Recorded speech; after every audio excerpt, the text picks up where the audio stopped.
दोस्तों आज की इस वीडियो में हम लोग एक famous Sri Lankan Canadian author Shyam Selvadurai की लिखी एक फेमस नोवेल को डिस्कस करेंगे जिसका नाम है फनी बॉय। दोस्तों ये जो नोवेल है ये उस टाइम के सिंगली और तमिल दंगे जो हुए थे, सिविल वॉर का रूप ले लिया था जिन्होंने श्रीलंका में, उससे कनेक्टेड है। पूरी समरी आपको समझाऊंगा, मिलता हूं इस वीडियो के एंड में। इस एक कहानी में आपको 6 कहानियां मिलेंगी दोस्तों, लेकिन ये सारी कहानियां एक तमिल लड़के अर्जी के आसपास लिखी गई हैं। इस कहानी का जो मेन कैरेक्टर है वो है अर्जी। आप इस चीज़ को ध्यान रखना, कैसे कैसे ये लड़का अपने बचपन से बड़ा होता है और टीनेज में जाता है। ये लड़का श्रीलंका में पैदा हुआ था जिस वक्त तमिल और संगली लोगों के बीच में टेंशन्स बढ़ती जा रही थी। 1970s और 1980s का टाइम, जब ये परेशानियाँ, ये टेंशन पीक पर पहुंच गई थी। लोग एक दूसरे को मारने काटने के लिए पागल हुए जा रहे थे। किस तरह इस लड़के के घर को जला दिया गया और इस लड़के की फैमिली को श्रीलंका छोड़कर कनाडा भागना पड़ा।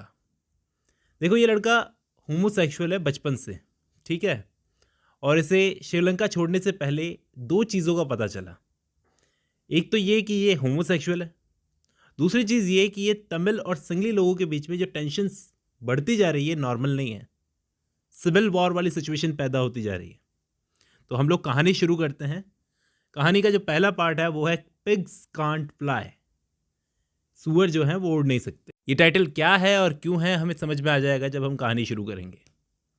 तो हमारी कहानी का मेन कैरेक्टर जो है अर्जी, वो एक छोटा बच्चा था और हर महीने में 2 बार, 1 या 2 बार अपने दादाजी के घर पर, दादी जी के घर पर खेलने जाता था। अपने दादा दादी को अम्मा जी और अप्पा जी बोलते हैं, ठीक है, ये चीज़ ध्यान में रखना। सारे कज़न मिलकर खेलते थे वहाँ पर, सबकी नज़रों से बचकर, माँ बापा सबकी नज़रों से बचकर। अब इन बच्चों में 2 ग्रुप्स बन जाते थे। हम सब में होता है, लड़कों का ग्रुप अलग होता है, लड़कियों का ग्रुप अलग होता है। लड़कों का ग्रुप जो था वो आंगन में क्रिकेट खेलता था, जबकि लड़कियों का ग्रुप शादी शादी, दूल्हा दुल्हन, ये सब गेम्स खेलते थे। इंटरेस्टिंग बात ये थी कि अर्जी लड़कियों के साथ खेलना पसंद करता था, दूल्हा दुल्हन वाला गेम, उसे क्रिकेट खेलना पसंद नहीं था। और वो इस गेम में, दूल्हा दुल्हन वाले में, सबसे इम्पॉर्टेंट रोल दुल्हन का उसी को ही मिलता था। एक दिन इसकी एक नई मोटी कज़न आई, मोटी कज़न कहकर ही बोलते थे उसको। तो इसको देख लेती है कि ये लोग अर्जी को दुल्हन बना रहे हैं, तो उसे बड़ा अजीब लगा। उस लड़की के बोलने से पहले आज तक किसी को भी अर्जी का ये दुल्हन बनना, इससे कोई प्रॉब्लम नहीं थी। मोटी कज़न चाहती थी कि उसे दुल्हन का रोल मिलना चाहिए, अर्जी को नहीं, क्योंकि अर्जी एक लड़का है और लड़का ऐसा रोल क्यों करेगा भाई। लेकिन वो मोटी बहुत थी, वो मम्मी या आंटी के रोल में ज़रूर फिट बैठ सकती थी। ये बात उसे समझ में नहीं आती थी, उसे तो दुल्हन का रोल चाहिए था। अब अर्जी को दुल्हन के कपड़ों में एक अंकल ने देख लिया। मैंने बताया था ये घर वाले सभी घर वालों से बच कर के ये काम करते थे, ये सारे गेम खेलते थे। तो वो अंकल ज़ोर ज़ोर से हंसने लगे और वहाँ पर एक नामकरण कर दिया अर्जी का, फनी बॉय या फिर फनी वन, ठीक है। इस चीज़ को ध्यान रखना, यहाँ से इसका नाम फनी बॉय पड़ा। ये एक बहुत ही अजीब चीज़ थी जो कर रहा था। ये श्रीलंका की कहानी है दोस्तों। बहुत अजीब तरीके से देखा जाता था इन चीज़ों को। क्वेयर थ्योरी जो है वो वेस्ट में ज़रूर पॉपुलर हो रही थी, लेकिन यहाँ पे अभी भी इस तरीके से होमोसेक्सुअल लोगों को बिल्कुल ऐसे देखा जाता था इनको कोई बीमारी लग गई हो, ठीक है। तो आरजी के पेरेंट्स को जाकर बता दिया कि आपका बेटा तो ऐसे ऐसे करता है, ठीक है।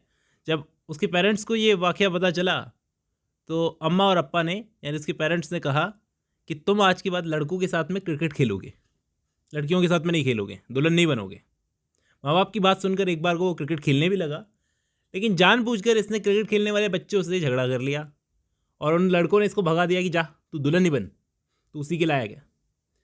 अब देख लो, जो ये चाहता था वो इसे मिल गया। वापस जब आया तो दुल्हन बनने के लिए वो मोटी कज़न जो थी वो इस पर गुस्सा करने लगी, मतलब आपस में लड़ाई हो गई।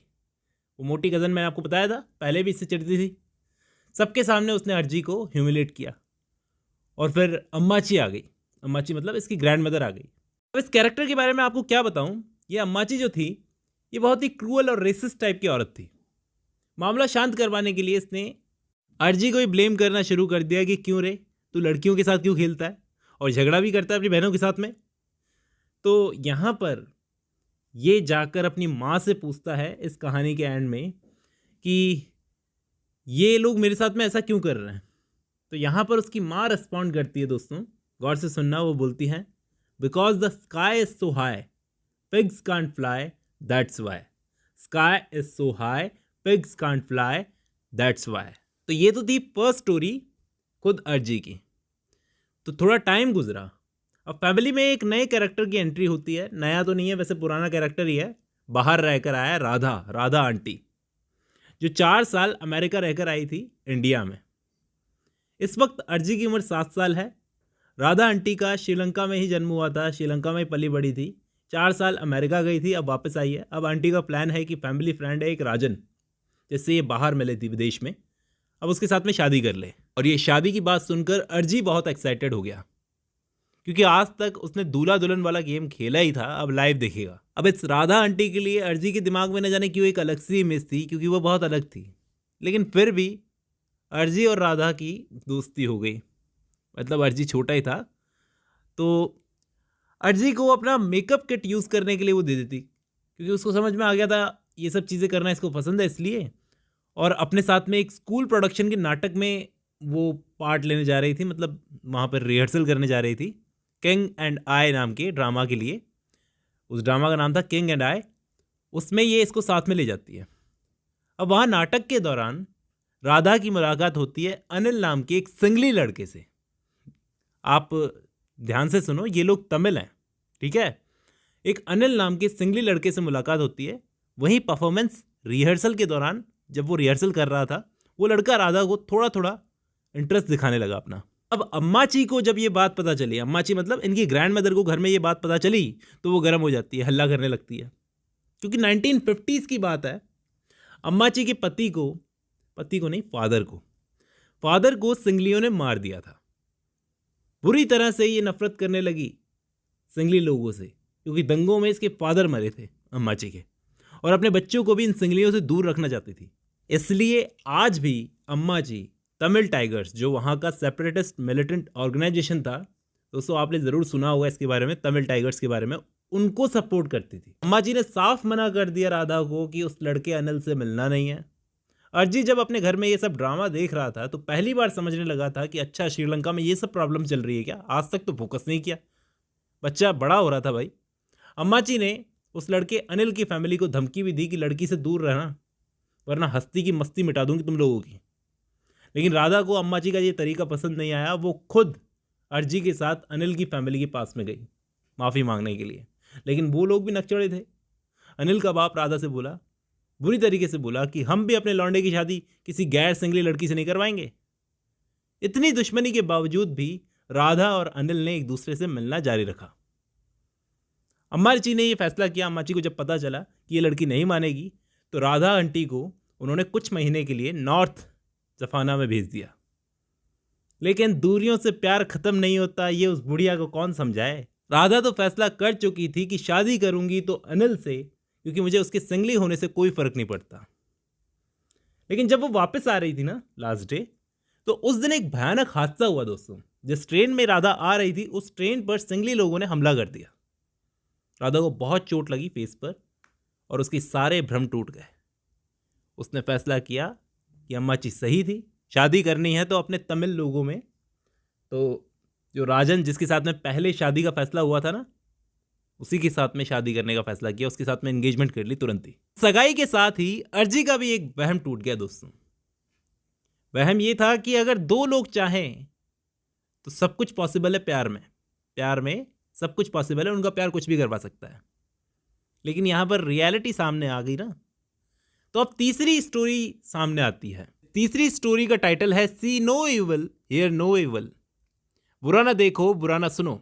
क्या है इस कहानी में, कौन है इस कहानी का कैरेक्टर, समझने की कोशिश करते हैं। अर्जी के जो अप्पा हैं वो यूरोप जाते हैं होटल खरीदने और बिजनेस का काम, ये होटल के बिजनेस का काम के सिलसिले में, ठीक है। पीछे इनकी फैमिली में एक विजिटर आता है, अंकल डैरल। ये एक गोरा आदमी है जो श्रीलंका में पला बड़ा और 15 सालों के लिए ऑस्ट्रेलिया चला गया था। अभी ऑस्ट्रेलिया में ही रहता है, जर्नलिस्ट का काम करता है, और श्रीलंका में जब टेंशन्स बढ़ रही है उस चीज़ को कवर करने के लिए आया है, ठीक है। देखो, इस बंदे के आने से इस फैमिली में कुछ टेंशन्स बढ़ जाती है। रीज़न क्या है? रीज़न ये है कि अर्जी की जो माँ है ना, जिसको ये अम्मा बोलता है, इस गोरे आदमी डैनियल के साथ में इसकी अम्मा के पास्ट में रिलेशन थे, शादी होने से पहले की बात हो रही है शायद। और डैरिल के लिए अभी भी इसके मन में, यानी इसकी अम्मा के मन में कुछ फीलिंग्स है। तो ये जो न्यूज़ कवर करने यहाँ पर आया है, नॉर्थ की तरफ जाने की जिद कर रहा है, तो इसकी अम्मा को लगता है कि ये ठीक नहीं है क्योंकि वहाँ पर इसकी जान को खतरा है। लेकिन जिद करके डैरिल वहाँ पर जाता है और वही हुआ जिसका अम्मा को डर था। उस पर हमला हुआ, मतलब वहाँ पर सिंगली लोगों ने हमला कर दिया और इसकी अम्मा ने आगे से पुलिस को इन्फॉर्म किया। जब हमला हुआ तो उस टाइम पर इन्फॉर्म किया, इसे डर लगा कि डैरिल भी वहीं पर है। पुलिस को इन्फॉर्म किया गया, लेकिन पुलिस ने कोई खास सीरियस रेस्पॉन्स नहीं दिखाया। दोस्तों, पुलिस की जिम्मेदारी होती है, किसी ने भी इसकी बात को सीरियस नहीं लिया।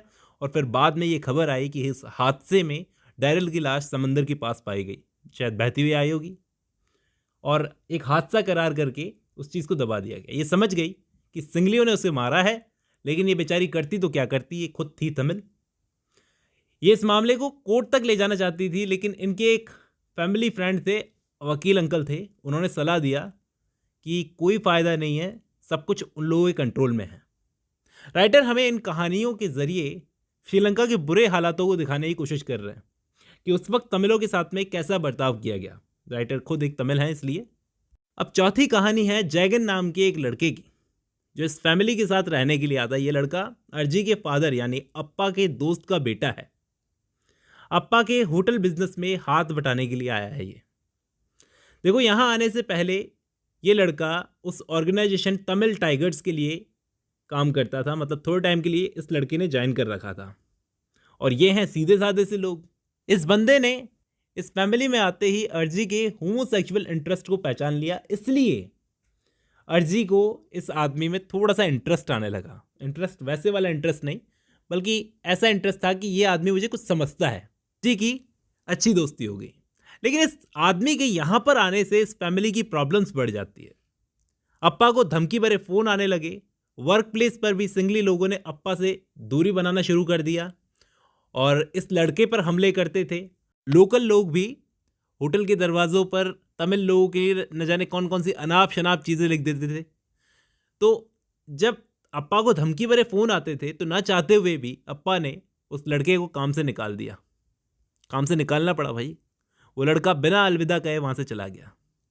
अर्जी को ऐसा लगा जैसे अप्पा ने गलत तरीके से उस लड़के को निकाला, क्योंकि फैमिली को बचाने के लिए उस लड़के की बलि का बकरा बनाया, उस लड़के को बलि का बकरा बनाया अप्पा ने। अब इन सब स्टोरीज के दौरान अर्जी धीरे धीरे बड़ा होता गया दोस्तों। अब अर्जी को एक स्ट्रिक्ट स्कूल में भेज दिया गया। इसके फादर ने डाल दिया अप्पा ने क्वीन विक्टोरिया एकेडमी, उस स्कूल का नाम था, जहां उसका भाई डिग्री भी पढ़ता था। इसके फादर ने इसको स्ट्रिक्ट स्कूल में ये सोचकर डाला कि शायद वो लोग इसे स्वभाव में मर्द बना देंगे मर्द बना देंगे। लेकिन वहाँ स्कूल में तमिल और सिंगली बच्चों के बीच में ग्रुप बने हुए थे दोस्तों। स्कूलों में भी सिंगली बच्चे तमिल बच्चों को मारते थे क्योंकि उनकी बॉडी अच्छी थी, उन लड़कों की बॉडी अच्छी थी, इसलिए वो तमिल लड़कों को मारते थे। अब अर्जी की दोस्ती होती है वहाँ पर शोहन शोहेजा नाम के एक लड़के से, शेहान बोलूँगा दोस्तों मैं इसको। तो वहाँ वो शेहान जो था वो उन सिंगली बच्चों से इसको बचाता है। यहाँ पर अर्जी को इस लड़के के लिए अट्रैक्शन फील होने लगता है। अब इस स्कूल का एक प्रिंसिपल था दोस्तों, ब्लैक टाई बोलते थे उसको, बड़ा स्ट्रिक्ट था, बड़ा अजीब माहौल बना रखा था उस प्रिंसिपल ने भी, बड़ा भेदभाव करता था। बाकी सारे बच्चे भी भेदभाव करते थे वहाँ पर। प्रिंसिपल जब देखो तब इन दोनों को पनिशमेंट देने में लगा रहता था और साथ ही अर्जी से कुछ पोएम्स भी पढ़वाता था, ठीक है, जिससे सिंगली लोग ताकतवर दिखे। देखो, यहीं पर शेहान के साथ में इसने अर्जी ने किस किया दोस्तों, तब इसको पहली बार अपनी होमोसेक्सुअलिटी का पता चला और ये शेहान के साथ में फिजिकल भी हुआ वहाँ पर, जिसके बाद अर्जी को बड़ा अजीब सा लगा। उसे लगा जैसे इस लड़के ने मुझे बिगाड़ दिया, बच्चा ही तो था ये। अब नोवेल खत्म होने पर आई। 1983 में श्रीलंका में बहुत भयानक दंगे हुए थे, इतने खतरनाक कि सिविल वॉर छिड़ गया। सिंगली लोग कोलंबो में तमिल लोगों के घर और बिजनेस जला रहे थे, जो सालों से उन लोगों ने खड़े किए थे ना, और गवर्नमेंट भी इन चीज़ों को सपोर्ट कर रही थी। जब किसी देश में गवर्नमेंट ऐसे दंगों को सपोर्ट करने लग जाती है तो वहाँ पर सोचो आम लोगों का क्या हाल होता होगा। वोटिंग लिस्ट से निकाल कर नाम दे रही थी सिंगली लोगों को गवर्नमेंट कि मारो सालों को, और जो भी हो रहा था किसी को बाहर पता तक नहीं चलने दे रही थी सरकार। आपको मैंने बताया था ना, वो जर्नलिस्ट बाहर से आया था जिसको मार दिया गया, और मारने के बाद में ना ये बोला गया कि ये तो हादसा था। अब अर्जी का परिवार जान बचाने के लिए भाग ही रहा था कि एक तमिल फैमिली को कार में जिंदा जला दिया गया। यहाँ पर नोटबुक से पता चलता है हमें अर्जी की, खुद अर्जी के घर को भी जला दिया गया। जिन लोगों ने इन लोगों की हेल्प की थी ना, उन लोगों को धमकी भरे फोन आने लगे।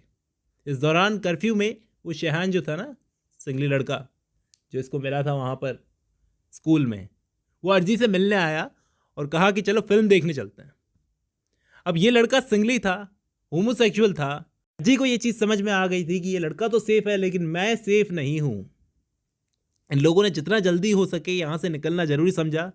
इसी बीच एक बुरी खबर आई कि सिंगलियों ने अम्माची और अप्पाची, जो उनके ग्रैंड पेरेंट्स थे ना, उनका दोनों का मर्डर कर दिया कार में जिंदा जला के। और इनकी फैमिली कनाडा चली गई दोस्तों। जाने से पहले अर्जी लास्ट टाइम उस लड़के से मिला तो सही, लेकिन इस बार इसने उससे कोई इमोशनल कनेक्शन फील नहीं किया। और यहीं पर ये कहानी ख़त्म होती है जब ये लोग कनाडा चले जाते हैं दोस्तों। वैसे इस वर्क की बहुत सारी थीम्स है, बहुत सारी हिडन डिटेल्स है जिनको पढ़ना बहुत ज़रूरी है, लेकिन ये वीडियो थोड़ी लंबी हो गई, इसलिए एक अलग से वीडियो बनाकर मैं सबको डिस्कस करूँगा दोस्तों, सारी थीम्स को, जो सिंबल्स हैं उन सबको। चलिए आज की इस वीडियो में बस इतना ही। अब जब आपने ये वीडियो खत्म कर लिया तो मैं उम्मीद करता हूं आपको ये कहानी समझ में आ गई होगी दोस्तों। अब इसकी थीम, सिंबल्स और मेन आइडियाज जो हैं वो हम एक और सेपरेट वीडियो बनाकर डिस्कस करेंगे। फिलहाल लंबी वीडियो हो गई। चलिए आज की इस वीडियो में बस इतना ही, मिलता हूं नेक्स्ट वीडियो में।